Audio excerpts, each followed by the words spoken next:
So one of the recent things, so I guess we'll just give you a little life update. Aspen, our son, turned 5 this past week. Yeah. So that was really exciting. Yeah, crazy. Time flies, I tell you. I know. Yeah. It is insane. So it's insane.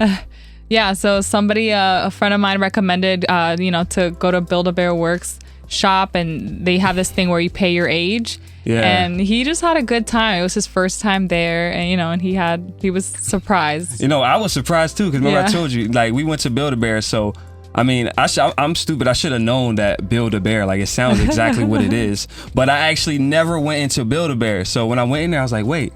I went up to one of the employees. I was like, wait, they actually build a bear in here? She's like, yeah, what are you talking about? Yeah. I'm like, I've never been in here. I know Build-A-Bear's been around since like the 90s. Yeah, I think the 90s. But I've always heard of the name. I just never stepped in a Build-A-Bear. But just to see, like, they literally build a bear. Like, they build it from scratch. They find the bear. They stuff the, whatever the things that go in the bear. And they actually put a heart in there too. It was. Yeah, they call it a heart ceremony. So they have, I guess, make a wish and then rub their hands and rub the heart into their hands and then put the heart. It was like very spiritual.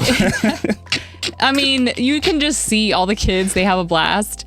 And the parents, I mean, it's an experience, so. Definitely. That was cool. And then, I think Aspen, he's like a very simple kid. Like, whatever you do, is fine for him. Yeah. I think as long as he gets to eat cake and sugar, he's happy. As long as he gets to eat all day, he's happy.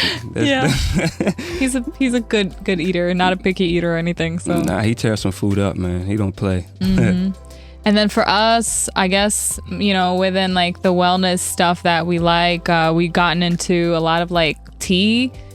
We moved, I guess, away from coffee because I'm a huge coffee lover. Yeah, me too. But now we're tea lovers because, we've learned it we've learned with an old friend how to do it the right way. Yeah. No, yeah, like how to use it. Like, it's like a herb, So I see that there's all different types of teas that you can drink, and it's for different things, different benefits for your lungs, for your kidneys, It's just a herb, So anytime you put in herbs, the things that God has given us, that's put on this earth for us to use, herbs are very strong, So use it for alternative medicine. Alternative medicine. That's what I wanted to say. Yeah. Yeah, which is Chinese medicine. Exactly. So some people, they use alternative things, like, they don't want to be on the, heavy drugs and stuff like that. Right. But, definitely I think you need a balance, because sometimes, to save your life, you might need those type of drugs or whatever, things that, if you're on more of the natural side of things, Well, I love I love this quote. It's, pay the farmer now or pay the pharmacy later. Yeah. And so that's how I look at it, when it comes to like coffee and tea. Like I said, I love coffee, but there is, with anything, you don't want to have too much of it, and it's acidic. Yeah. And so we try to like balance it out a little bit with everything. Like, I've learned throughout the years is just like to have balance. I don't like to be too crazy about it, but just trying new things little by little every day, can, I think, make a difference. No, 100%. And I think, it can make a difference because you're not going to know it all. You know what I'm saying? You're not going to figure it. You're not going to know everything. No one knows that. You know what I'm saying? I don't care if you're 100 years old.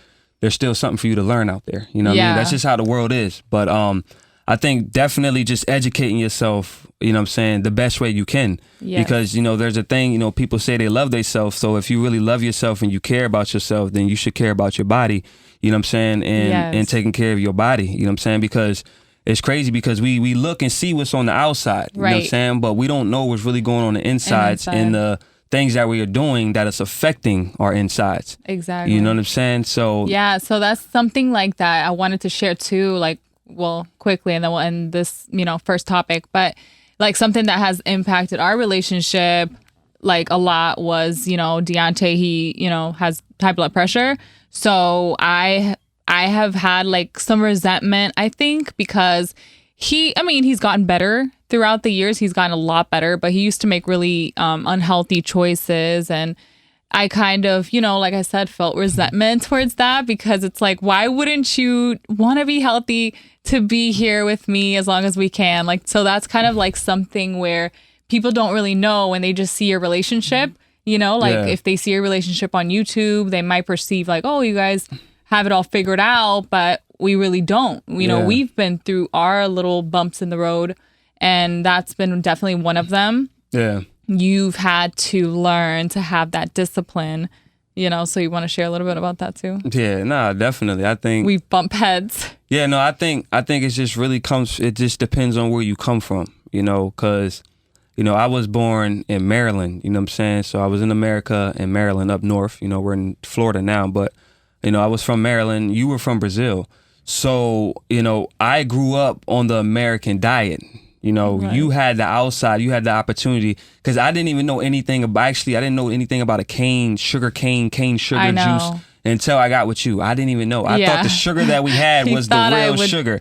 I thought, and he thought it would like come from a tree or something, like, because I always told Deontay, like, a memory from childhood. I used to find sugar canes, you know, and just eat it right there, and it kind of, I would compare the texture to like an apple, but I would just suck the sugar out of it. And to him, like, he had no idea, no clue what I was talking about. No.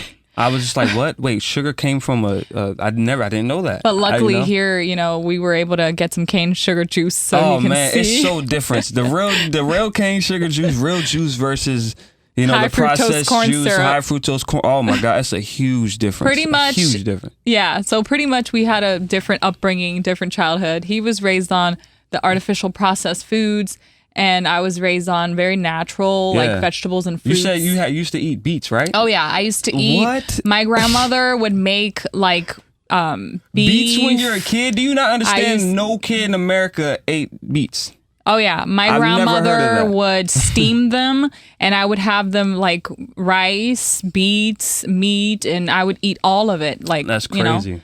So yeah, I was just really used to eating homemade food, and I remember when I moved to the United States, I was 8, and my mom would just never allow it. My uncle and my aunt, they would, so I would go over there and indulge sometimes, but I was never allowed to have like those like cheese balls and all None those. Of that.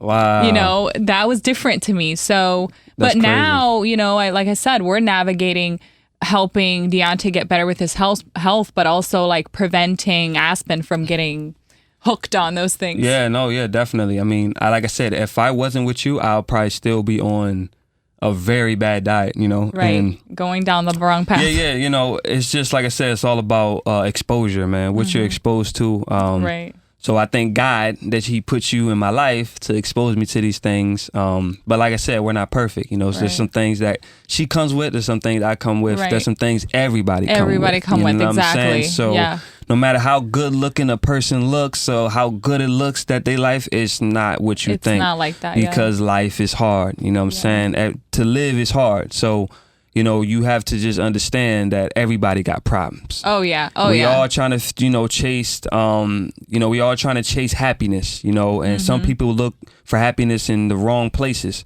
Yep. So I think, you know, you just got to look yourself in the mirror and really see, all right, what do I want to be doing with my life? You know, what do I want to be chasing? What passion, you know, and start working towards it, you know, and life is hard. So it's not going to be easy and you ain't going to get there just in the blink of an eye. But there's a lot of people out here I can see they just soulless. They don't have no passion for nothing. They won't try anything new. They don't believe, and it's scary because you don't want to be around the type of people that don't got nothing going on because they not thinking about nothing. And when people ain't thinking about nothing, that's dangerous because a wandering mind is dangerous. So you know what I'm saying? That's Deontay's favorite quote, by the way. A wandering mind is dangerous. Really think about that, man. You know how many thoughts we have a day? Like, I forgot how much it is, but it's so many thoughts. So you got to really realize, where are your thoughts at all day? And when you really think about that. Yeah, and a lot of people worry. I know I'm a victim of that sometimes. A lot of people, when you really ain't when you really ain't navigating, all right, where are my thoughts going? You know, that's why some people live black and white for years. They do the same thing over and over and over because their mind got into a repetitiveness of doing the same thing, thinking the same thing, believing the same thing, you know, and, you know, a lot of that comes from upbringing. That's why that's the biggest thing. Another thing I like to say is break those generational curses. Right. That's one of the hardest things to do. But if you do it, man, on the other side is, you know.